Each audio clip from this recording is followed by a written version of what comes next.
Hi everybody, this is Jeff Veale, the business guru, coming to you from downtown Manila in the Philippines, late at night. What time is it? Oh, 11:15 at night. There you go. Why am I up at 11:15? Unlike most of you people, I do what it takes, guys, right? So if you want to be successful, do what it takes. I've got a very interesting guy. We've been chatting offline for about 30 minutes or more, and he's a very interesting gentleman.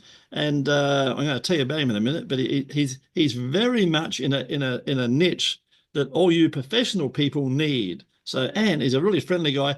If you need some advice or help on this subject, he's going to tell you about shortly.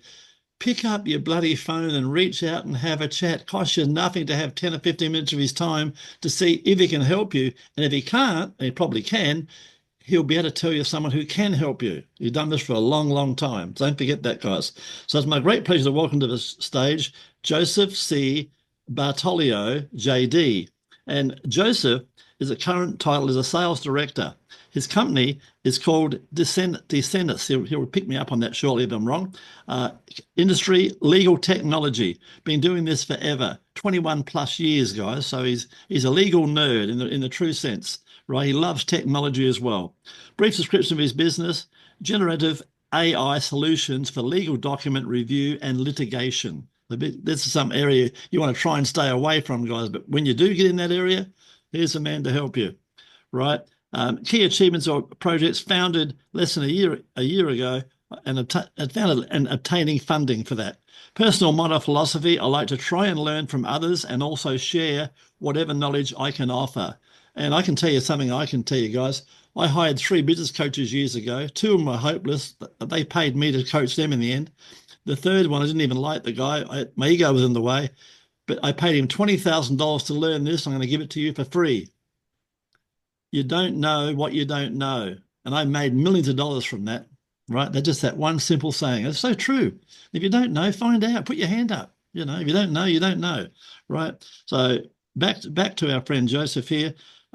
Interesting fact, I write quite a lot about quantum computing topics and trying to address challenges proactively as I see some serious obstacles which we spoke about earlier, Joseph, that must be overcome regarding the regulation of the quantum technologies. And so you guys are in that field. You'll know exactly what Joseph's talking about. And he's a cool guy. Reach out, have a chat, and maybe you can come up with some solutions together, possibly. Right, my great pleasure to welcome to the stage, Joseph. How are you, my friend? I am well, Jeff. Thank you so much for having me. It's truly an honor. I'm happy to be here. No, it's a pleasure. Tell us about your journey and what inspired you all those years ago to go down this path. What happened? Sure. Well, I went to law school, and I knew from a very early age that that was something I wanted to do. Half my family's involved in the legal profession. I have uncles that are judges, court Wow. officers, court reporters. So they're all involved in that profession in some way. The other half of my family's involved in sales. Right. I've ultimately figured out a way to combine both those career paths. But in any event, I did go to law school knowing that at some point I may want to go into business in some way and not just be a lawyer, forever. I did practice law for several years as a litigator. My favorite part of litigation was the discovery portion of the cases. I went to law school at Rutgers, Newark, in New Jersey. I practiced law in New York and New York City. And then because of the advent of technology and growing use of technology and the explosion of information electronically impacting litigation, I've always been a computer geek at heart. I was fascinated with what was going on with the use of technology in litigation, and decided that as someone who likes to be helpful, my main mission statement in life is I like to help others. I felt the best way I could help people was focus on the intersection of law and technology, and that's what led me to the career path that I'm on now, which is for the last 21 years I've been on the consultative side, uh, seeking clients that are looking for challenges to address where they can use some type of automation or some form of technology to help them address that technology, address that solution that they're trying to find. And I'll offer them, various options in a consultative fashion as to the best way to address the problems that they're trying to tackle in managing information across their disparate data landscape. Uh, I Nice. started uh, I started primarily focused on e-discovery about 21 years ago, before the Hmm. word really truly existed. And they used to call it electronic data discovery back then. And as the federal rules of evidence and civil procedure changed in the United States to address the explosion of electronic information, I served a role in helping explain to attorneys and judges and other legal technologists and practitioners as to what the best practices were to handle some of these new issues that we were all forced to face. Yeah. Tell me, what's been the most challenging aspect of your work and how do you overcome that? Uh, the biggest challenge is that technology is constantly evolving. And at Yes. this point, it's evolving at such a rapid pace that it's very difficult to keep tabs on it, let alone regulate it. And the compliance issues that we deal with to address some of these new innovations, it's often challenging. There's a lot of obstacles to overcome in governance of a whole organization. They often have a lot of different needs based on their different verticals and silos that exist within a corporate landscape or a large corporation. Even large law firms have needs like that. And to use technology to address these needs, there's always a lot of risk involved in terms of implementing the technology into the existing system, how that technology is going to impact workflows and frameworks that may exist, and how you're going to normally do a project. And these are all things that need to be addressed and discussed extensively before a new technology can be adopted. Yet the technology moves so fast these days, it's difficult to really do your due diligence and properly implement the technology before it's already antiquated. Yeah. I was just thinking about that. It almost gets to the stage where, because you're good at what you do, you can't be good at everything. None of us can. It almost gets to the stage where you've almost got to hire an AI computer geek to help you keep up because there's so many different platforms. It's incredible. Well, I'm just coming off Legal Week last week in New York City, and I'm from that area. I grew up in New Jersey. I've worked in Manhattan primarily as my home base, and there's a lot of buzz, and obviously generative AI continues to be the main topic that is being Yes. discussed at that conference. It has been probably for the last 4 or 5 years, Yeah. and it's certainly impacting the legal profession more so than ever, and in many ways, and even in e-discovery, which is really my traditional area of expertise. So really, there's a lot of new solutions that are out there that are speeding up the process, that are probably as effective, if not more effective, than the previous means of technology assisted review, where humans were doing part of the review, and also we were using forms of predictive coding and technology like that to complete these large document reviews. So there were forms of AI already at play in the document review process, but those were older forms of AI that aren't really considered generative AI.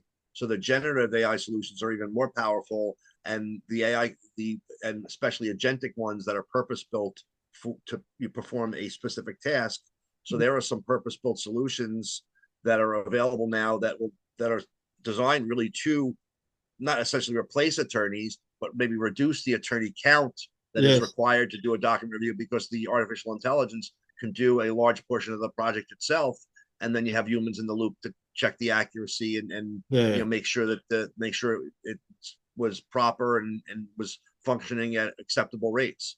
The thing that came to mind while you were speaking, these things pop in my head, I'm a bit of a nut, I told you earlier, was I wonder if there's a couple of smart policemen out there going, hey, John, give us 20 of those cold cases and let's run them through the computer to see if AI picks up something we missed, If they aren't, I really hope they are. I mean, Yeah. a lot of the technologies that we deal with in the legal space Yeah. come not necessarily directly from law enforcement, but from a military application, usually is where they're initially developed. And the next case usually is law enforcement / legal. So I'm more in civil litigation, always have been. And some of these cases that I'm involved in sometimes have a criminal element to them. It may be a civil RICO case that's tied to a criminal RICO case.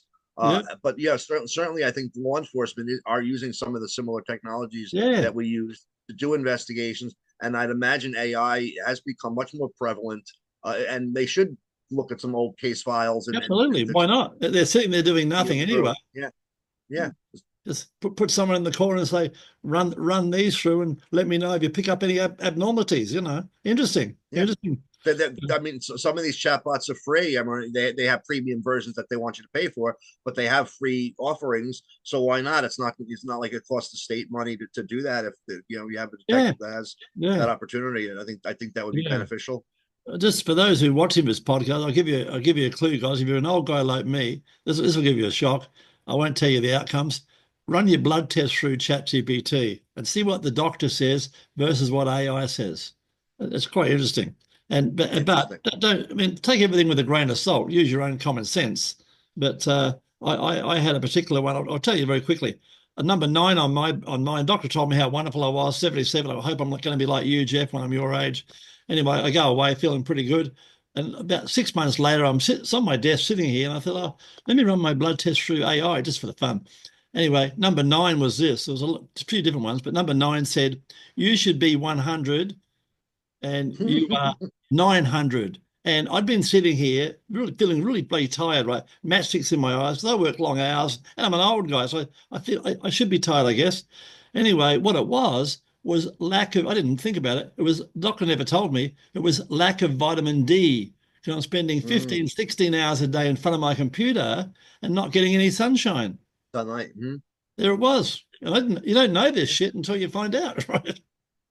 I'm surprised your doctor didn't point that out to you on the Not at blood all. test, because And he was a good I've had doctor. my doctor tell me I during the winter that I need to take vitamin D. I've had my doctor tell me that. Interesting. But Yeah. as an example, and just to go further off of what you were just talking about, one of the concerns about AI is hallucinating. So you have to Yes. worry. Correct. You're always worried that the AI may have given you incorrect advice. Yeah, that's So they right. say and Fact check. Yeah. the nomenclature that I always hear is trust but verify.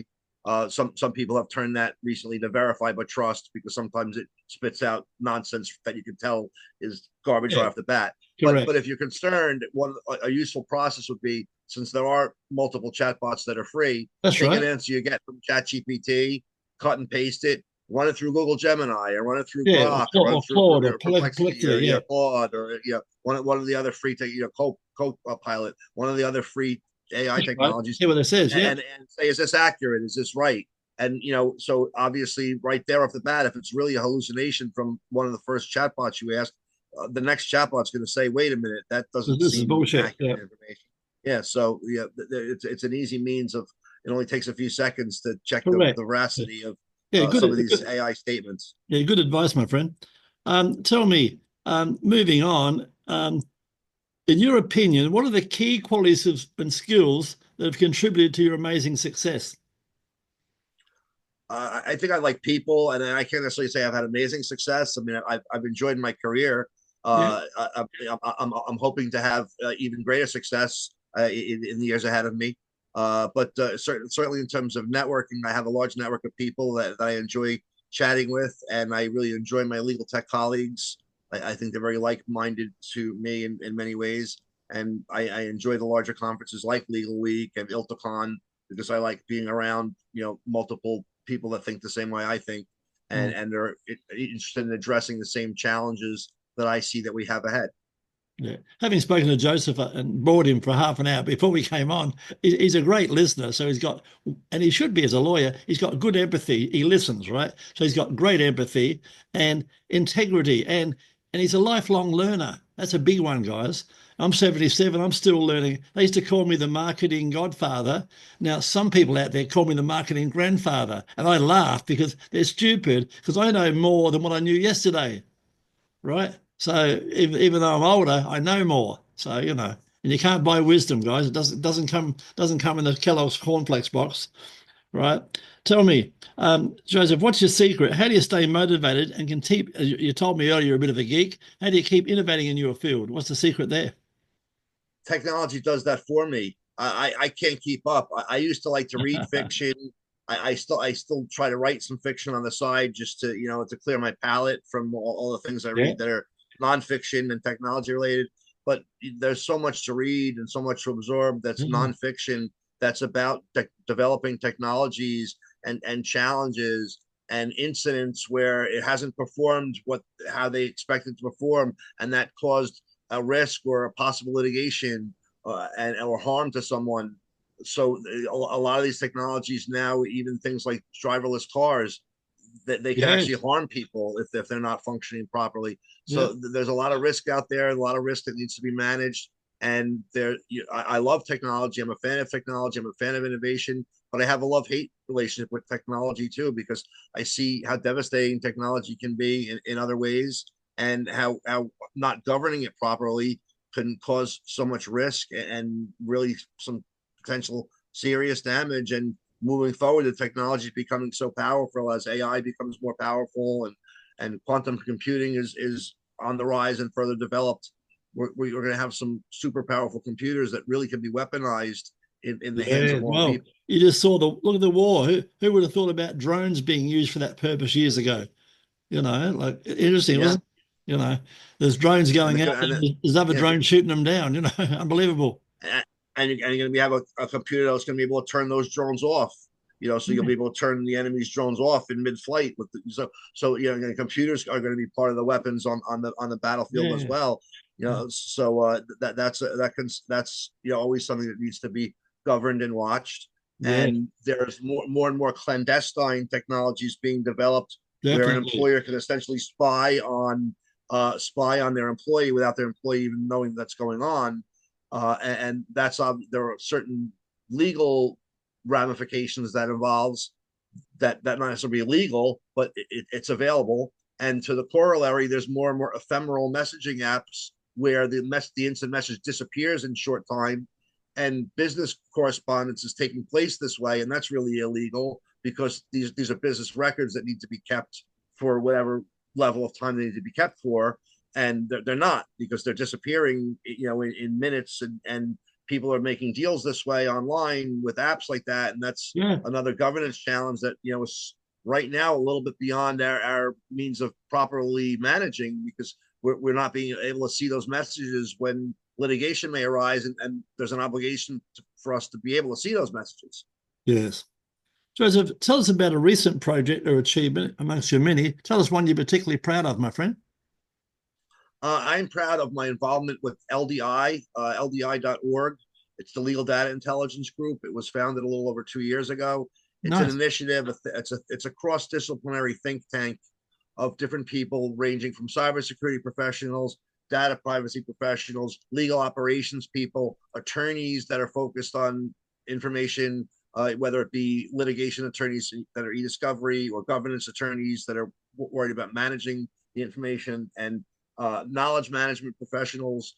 There's about there were about 30 people that were selected for the first round. We're in the second year now. We're up to about 45 legal data architects, or the title they've given us. And we meet once a month by Zoom, and a couple times a year in person. And Nice. we discuss data management issues that go across silos and really crawl across the entire disparate data landscape of an organization, and the challenges that entails. And we make sure that we're suggesting frameworks for how to attack certain issues and obligations that corporations have, that law firms have, that consultancies are trying to help them work through. And we're essentially like a free resource of information that addresses some of the data management obligation challenges that exist in this world. Nice. Tell me, I just had a thought earlier too as well. Do you just focus on the American law and America itself, or do you go broader than that? Do you do pretty much your group do the world? LDI is an international group, and Oh, nice. my personal focus tends to be more U.S. centric, Yeah, and Canada as well, so North American yeah, centric. sure. That's your But neighbor, but basically. Yeah.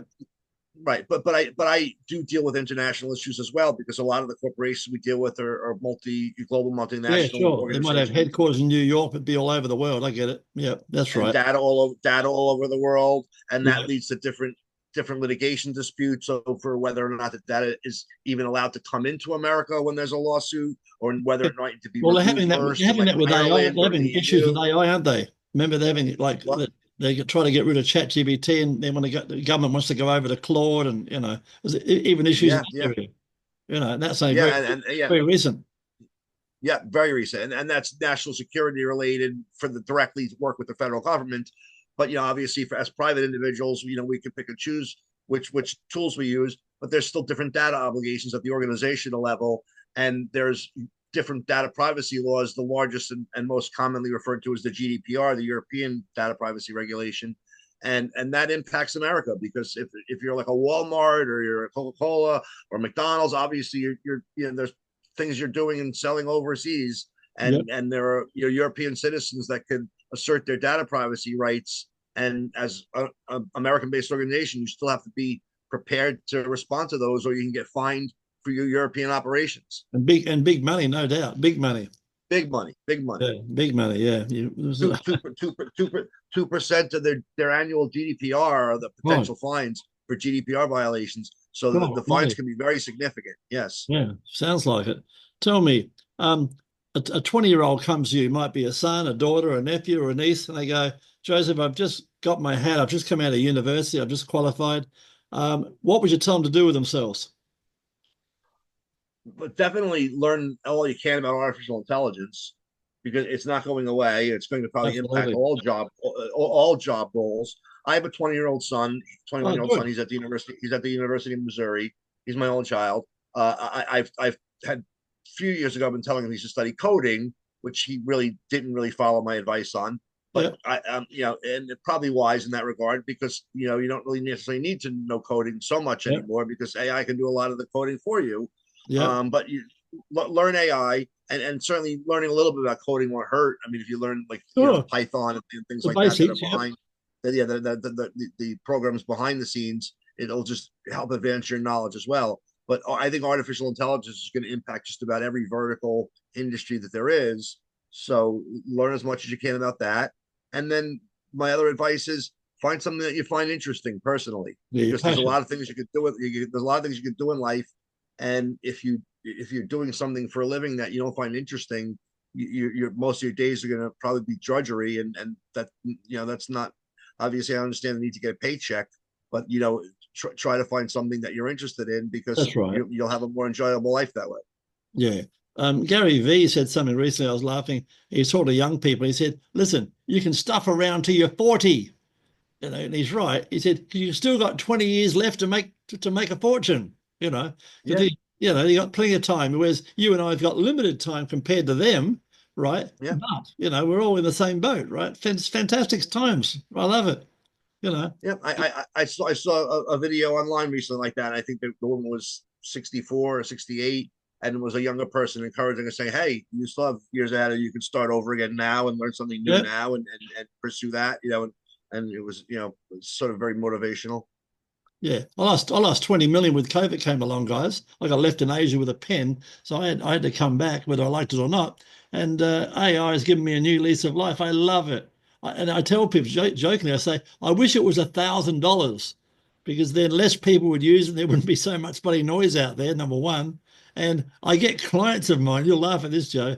They go to me, oh, Jeff, I'm thinking about using ChatGPT. Do you think I should spend $20? I nearly fall off my chair.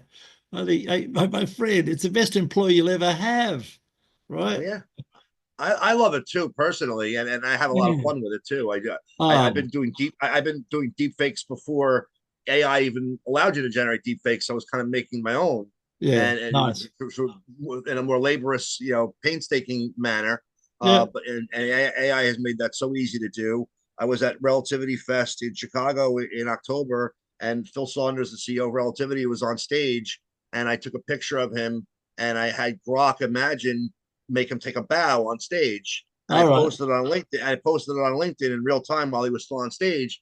And by the time he got off stage and finished, people were already showing it to him, and he was saying, "I didn't bow like that."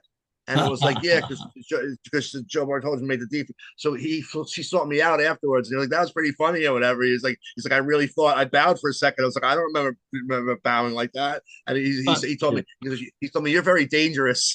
Yeah, I'm doing stuff like that through Gemini, and it's so bloody awesome, guys. You just take a picture, as Joe will tell you, you take a picture, you type your words in, you press a button, and you wait 2 minutes, and you got this bloody fantastic video that you would have paid hundreds of dollars for just 2 or 3 years ago. Incredible. Absolutely. Looking ahead, Joe, you're only a young man. What are your goals and aspirations for the future, my friend? Well, I just turned 59, so I'm 59 years young, and you're only still, at base camp. I'm very enthused by technology, by the changes are of great interest to me. I really truly enjoy reading about it. I try to write about it when I can, and I'm glad that I am talking with legal professionals and people that have access to C-level executives in their organizations, because there's a lot of risk that we're all going to need to address in the coming, few years. Mhm. Obviously, the spate of cybersecurity hackings is ridiculous right now. The working group I'm in, LDI, is the Data Protection and Compliance Working Group. So I'm concerned about the state of data protection, and I think as a world we need to do a better job, and hopefully we'll see improvements there in coming months, because there's a lot of sensitive information out there that in the wrong hands, it's could be very damaging. And I know that there's a lot of hacks going on right now with the mindset of harvest now, decrypt later. And they feel that they're taking encrypted information right now, that right now they're not sophisticated enough to be able to read, but they feel in 2 or 3 years they'll have computers, whether they're quantum or whether they're just super strong traditional computers, supercomputers, they'll be able to decrypt that information and have access to the stuff they've stolen now. So obviously the better security that we have in place, the better we all are. And the NIST in America, the National Institute of Standards and Technologies, is already trying to address the quantum threat that is coming against all of our encryption. And they've recommended 4 different post-quantum encryption standards. Beyond really recommended them, they're supposed to be implemented and in place by the end of this year. Although, to my knowledge, very few organizations have actually taken any steps toward actually moving the organization. So you believe it could be mandatory sooner rather than later, Joseph, or what?